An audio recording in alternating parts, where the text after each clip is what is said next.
What is SICAP? Okay, SICAP stands for the Social Inclusion Community Activation Programme. It's been in existence since 2015, and Westmeath Community Development are the group that run the SICAP programme, implement the SICAP programme in County Westmeath. It does that by engaging locally and in partnership between disadvantaged individuals, groups, community groups, public sector agencies and other stakeholders. And how did Westmeath Community Development become involved in the area? Because when we were awarded the contract, the LCDC decided which areas under the emerging needs category we had to work with, and Raharney was one of those areas picked.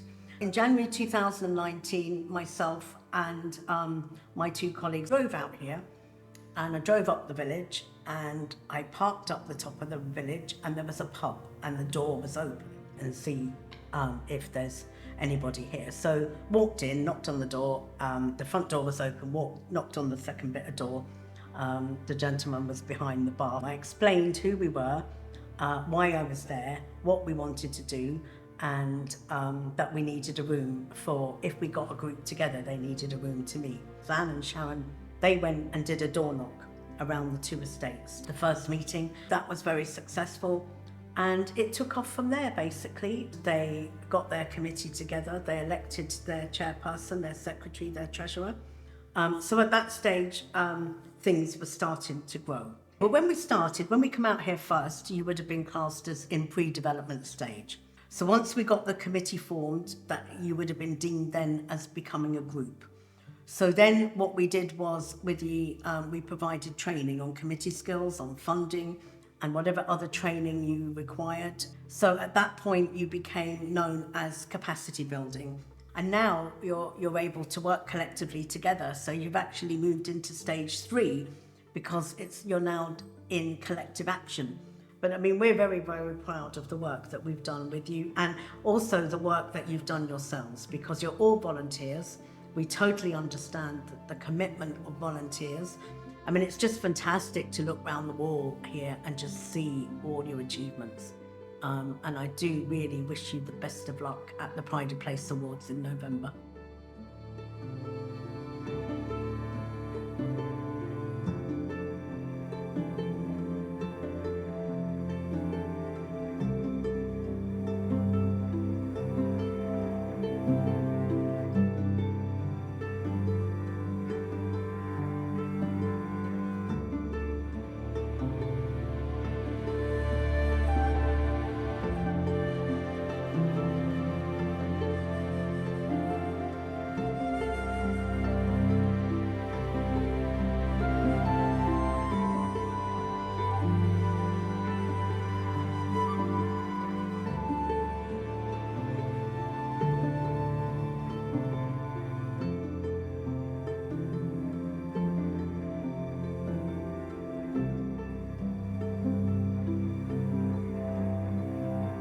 How are you all doing? We're good. Good to see you again. Yeah. I think how things been since the Pride Place.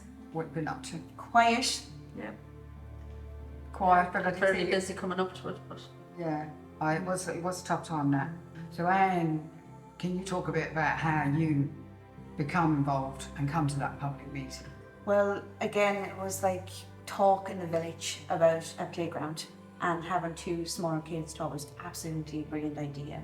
Now back then I wouldn't have had the confidence in myself of walking down even to collect my son from the school. I would send my sisters or nieces or something like that of it. So that was a huge thing for me. Will I go, won't I go?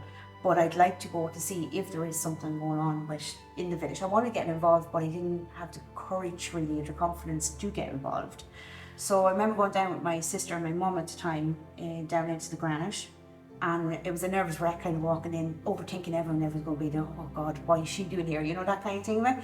So then again, as my sister was like, well, you know what, I'd like to be a secretary. And I think she was like, this is all fun and games, you know, that kind of way. And I remember sitting there and I was there thinking, oh Jesus, don't say you do it. You know, I was kind of looking for her. And then that's when I was like to you, well, can you give, you know, what's our roles for a committee, the start of it? And that's when you and Annie were just standing in front of me and like, oh, well, there's an example of a chair. We've got a chair.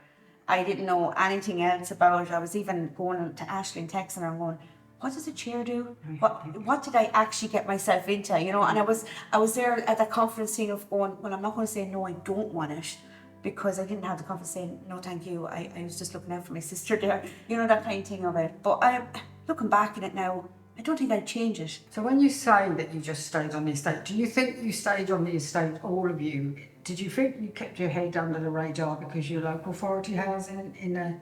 Thought we were like a bit of an underdog, really. Yeah, we would have been very much under the radar as well. Well, that's what we would have thought, because even like a few people have said since the day here, The private place, yeah. Pride Place, that like all the work you did, and I said, well, we're kind of under the radar. We didn't think we were doing all this work.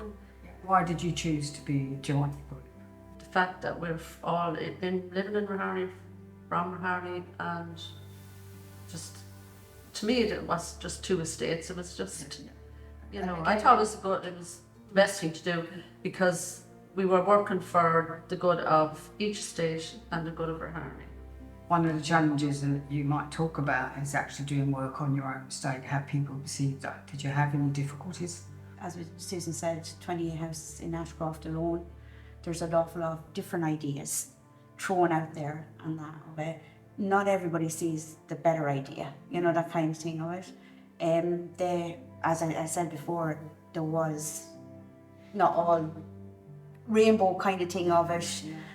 We just kind of work with a plan, get over it and move on kind of thing of it. It was. And how did you work with the residents then that were against you or maybe felt who do they think they are? How did you must have come up across Well, that. first of all, meetings. Meetings are important. Public meetings, any decision in the two estates or anywhere, it's important to have a meeting, a public meeting, and invite everybody to that meeting.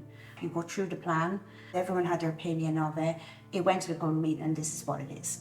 The grants we got were for a specific purpose.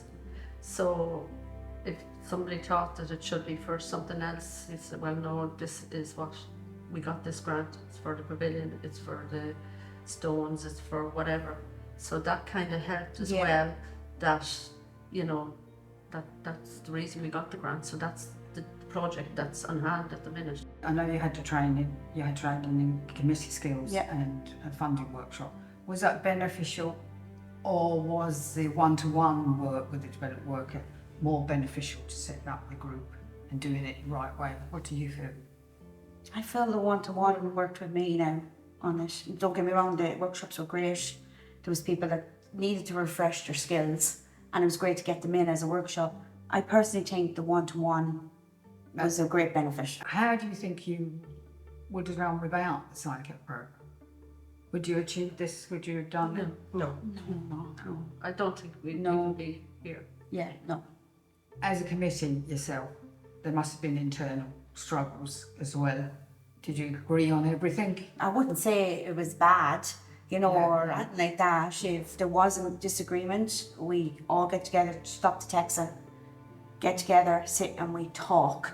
The very fact that you chose the pavilion as a project in the heart of the village, Yes. really, how did that come about? And We met with Hubert, a Westmeath Community Development worker, and Joe Mullen of Raharney Tiny Towns. And we were down at the, because I think the restrictions were kind of coming in at that time with COVID, because we were down at the park. And Joe said, well, can the girls get a grant there to put something into the pavilion? Now we thought, oh God, no, we're stepping out of our, you know, comfort zone there. That's none of our business, you know. That's what we thought. Again, underdogs. That's how we seen ourselves. And he was like, oh yeah, we can get onto that. What is it you need or whatever. But we all suggested the windows and doors. And then the next thing was like, yeah, he's got that grant. And do you see that's the way forward for your group, is these activities and keeping that heart going in the community? I think so. Yeah. Rather than the residents group and just keeping to that. Yeah. Because you But did a not lot of forget work these where we days. came from either. So overall, a good experience with SICAP? Oh, definitely. Very good, Very Yeah. And I just want to touch a bit on COVID times. You were, I think, one of the successes. 2019, you come, the next year we were into COVID. But you continue to do all these projects. Yeah. It was like having worked frontline in the pandemic. Yeah. You know, as a worker in healthcare, coming back to the girls and meeting out, you know, like we were told, oh, we can't, but we've done our social distancing, we wore our masks, you know, it was a bit normal. Thank you very much, Moses. Thank you, Sharon. Thank you, Sharon. Shame I didn't get a coffee. But definitely my time is gone. I used to get coffee.